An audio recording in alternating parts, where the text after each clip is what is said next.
Good morning, fan kids! Plant update tayo ngayon sa episode na to.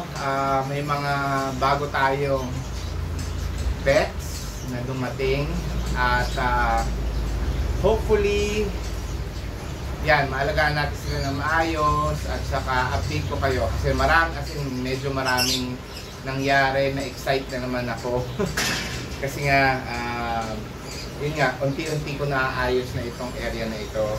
And yan, tuloy-tuloy pa rin yung pag-aayos natin dito sa area na to. And pag-prepare nung pag-improve, pag-prepare nung kanilang mga bahay-bahay, ganyan. Para, kasi mostly yun nga, ini-incorporate ko sa ating gadget. Okay? Simulan na natin yung paggawa para pagkatapos nung gagawin kong ito, i-update ko kayo, iikot tayo sa mga ginawa at gagawin pa. Okay? Let's go! So, ito yung una natin gagawin. Itong cage na ito, nakuha ko lang ito ng libre. Ito is a DIY cage na naisip ko. Dati pa, pagkakuha ko pa lang dito, sabi ko, ay, alam ko ng birds na gusto kong ilagay dito. So, meron na nga tayong birds na naplanong ilagay dito. At, dumating na siya kahapon. At may parating pang isang set ngayon. So, pinag-iisipan kong mabuti. Ito nga yung isa sa mga magiging cage nila. At ito, kailangan natin lagyan ng mga nest na ganito. Yung mga basket nest. Para kasi mahirap lagyan ito mahirap lagyan kasi ito lang yung niya, makeshift door niya. So ang gagawin ko ay i-repair ko siya ng mabuti para maging safe siya. Okay, so ito, samahan niyo ako.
Ito na po ang ating ilalagay dyan.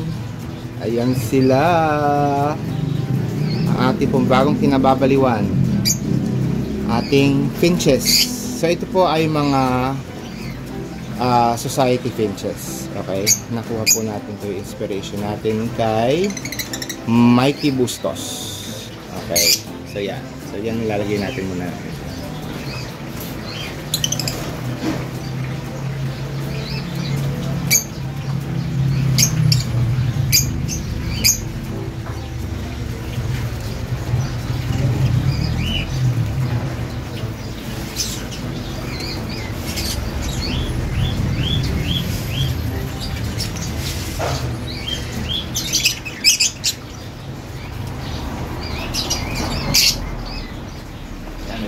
Isa.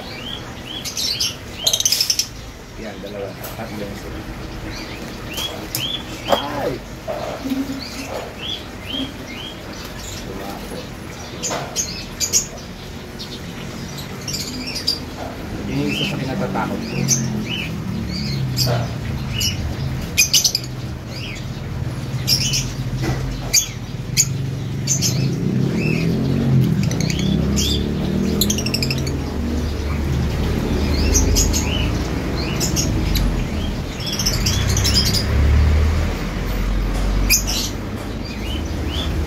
Saka na lang natin i-refill yung water. May food na sila.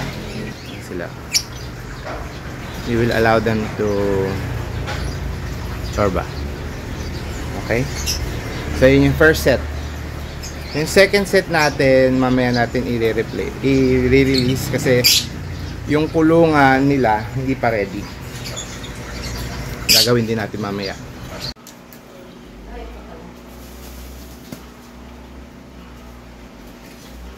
So ito na po ang ating sumunod na purchase. Mga kataba, isang plastic po yan. These are feeders for my monster fish. So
at dito pa ang isang plastic bag pa. Dito naman natin i-release.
So, ang next project natin ay ito, malaking cage na ito kasi wala pa siyang buy for the longest time. So, kakabitan na natin siya.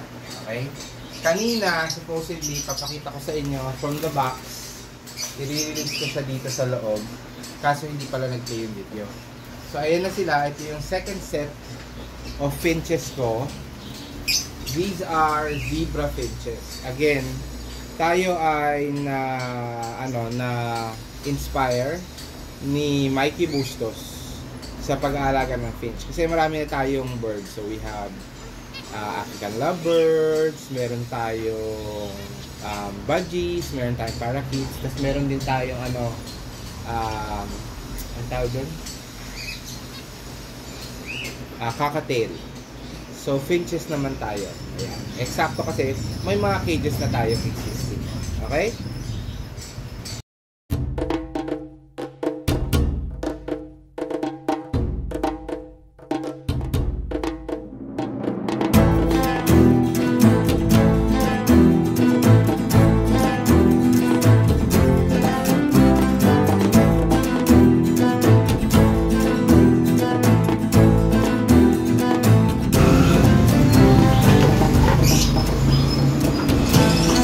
Thank you.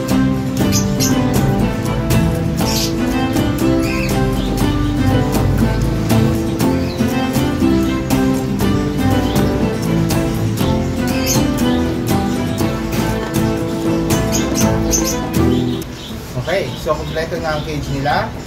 Meron na silang nest box. Nilagyan ko na ulit sila ng food and drinks. Balik na natin siya. So ngayon, dito naman tayo sa ating flight cage. Konti lang ayusin natin dito actually. Ang karamihan dito ay paglalagay ng additional nest boxes. Kasi dun sa mga iba, may mga nest box na tayo. At yung mga finch, kukuha ko na lang sila ng bibili ko sila ng ganitong nest box pag nailipat ko na sila. Okay? Ay, nest basket pala. Bibili ko na sila. Pero for now, kasi yung birds dito ay nasa 5. So ngayon, lalagyan natin sila ng nest box. At tatanggalin na natin yung mga sira. Kasi magdadagdag pa tayo ng 2. Ay, ng isang pair. Okay? Ito yung bagong pair natin.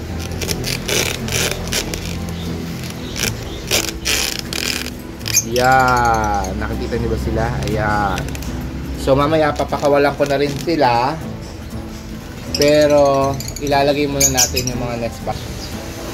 Isa sa mga gagawin natin ay ito kasi 4 kasi ang ano nito, doors niya. Ngayon ay 4 nga ba? Ay 3 lang pala. 1, 2, 3. Ngayon itong door na to sinaraduhan ko. Eh may times na kailangan kong magtrabaho dito sa side na to. Hindi ko nagagawa. So aalisin ko na itong pinatong ko dito para magamit ko yung door.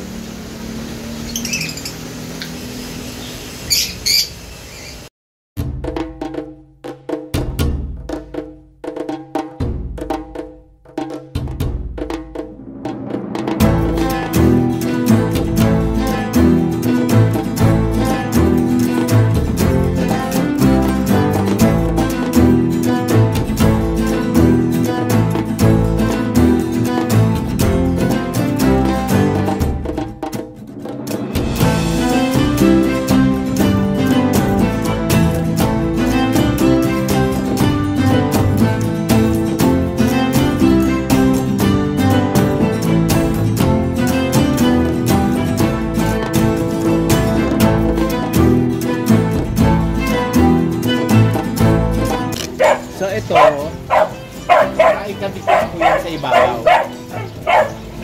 Ayoko nang tanggalin. At dito ko ililipat yung isang set ng faces.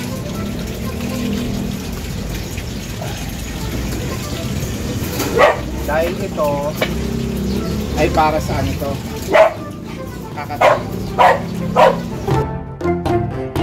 So I will be ending the video here for now. Watch out for part 2 kung saan tatakbusin natin lahat ng pet and plant updates. See you! Bye, plant kids!